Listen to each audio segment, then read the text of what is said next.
appreciate your time. 3 weeks ago, we met and we sat down and we established some norms. We talked about some of our issues here at school. Obviously, our main issue is we have students that don't make it to school often.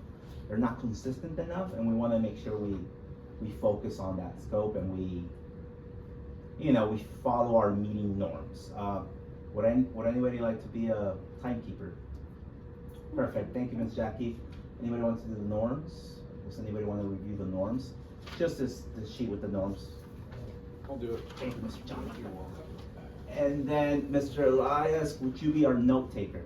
Note taker, sure. Thank you. Whatever comes out of the meeting, it doesn't have to be 100% precise, just like the main ideas would work. Okay, so last week,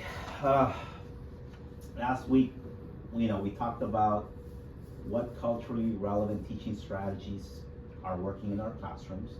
Everybody had good ideas.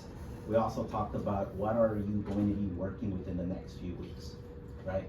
So we're here in our second meeting. So my question is for the group, how is it going with the implementation of culturally relevant teaching strategies in your personal classroom? Now, there is no right or wrong answer.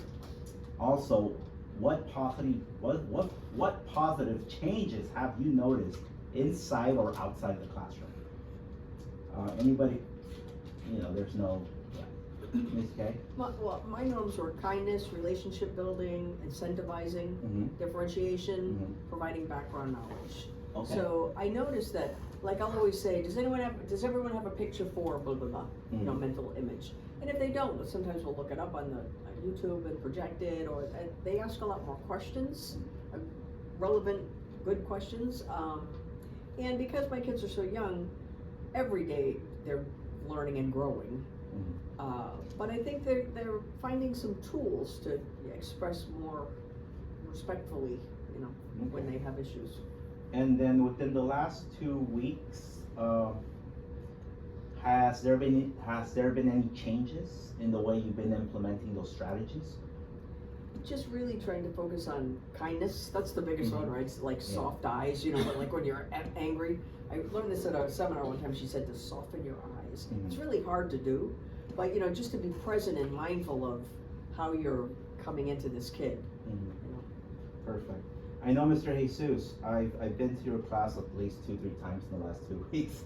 Every time I come in, everybody's on their desk, everybody's engaged, everybody's doing what they're supposed to be doing, and even some of the students that I would consider to be a little rough around the edges seem to be engaged. What is working in your classroom? And like I noticed it outside of the classroom too, they line up. And a long time ago, you couldn't even get them to line up. Not just your classroom, but also Ms. Melissa's, because you guys essentially share the same students, and the parents obviously transition. For me, solidifying our reward system and using the pesos as the money system has really that's the main focus. That they want to earn their pesos every period, every full point period they'll get some, and then on the short days like this they're able to gamble that for more, or take off any consequences with that, and buy extra snacks with that. And so they're really all about trying to earn that money for themselves. And so in return, they're kind of building that habit of just naturally engaging.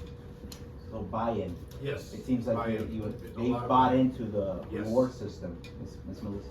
Yeah, I think another thing that we did too is we've actually, this is the first year that we've done a full transition. We tried last year and it crashed and burned.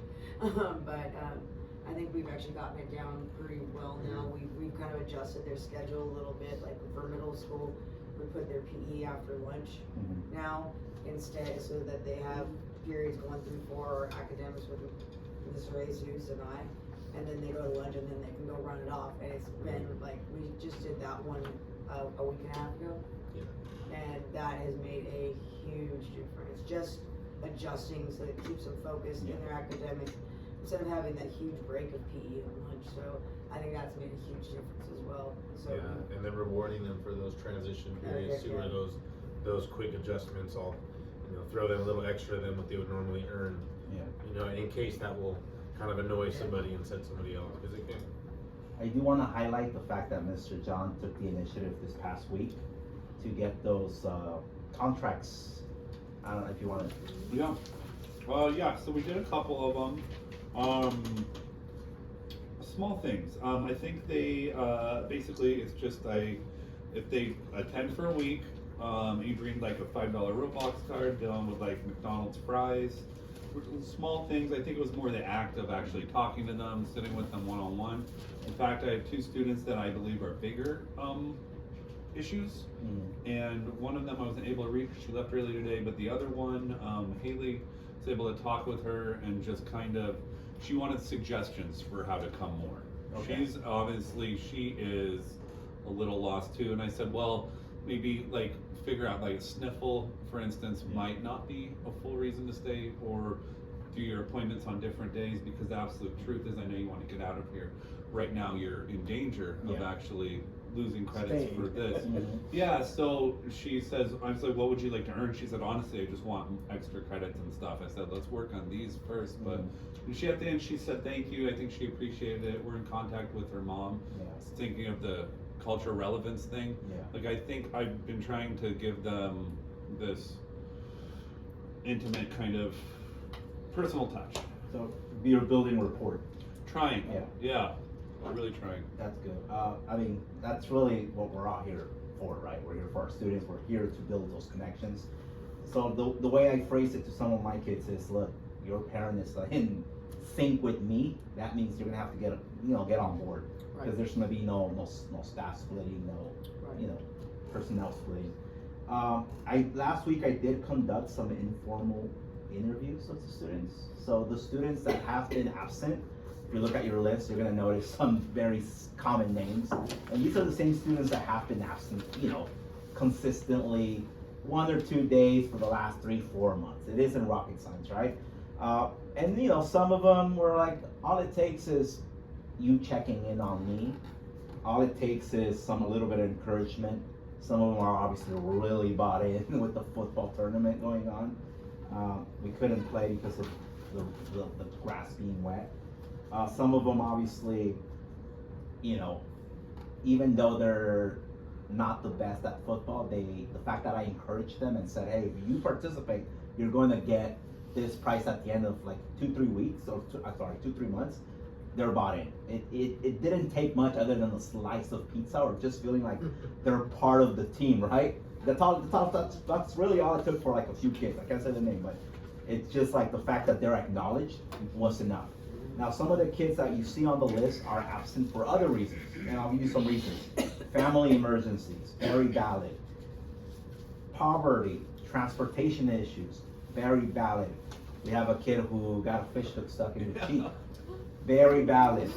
Now, does any, I mean, we don't have to share any names, but does anybody have any of those students or have any of those real life situations that are the same way I explained, we're incentivizing and they're showing up. There's also those valid reasons, such as, if you look at the list, COVID, still around, still a thing, sickness, very valid. So I just want to make sure that 5150. that I saw that one multiple days for a student, and I'm just like, there's nothing we can do. There you go. So those are things that are very valid that we should be also bringing up, because those things are things that are hurting our overall attendance, and we can hopefully try to mitigate when we see those kids to a certain extent, right?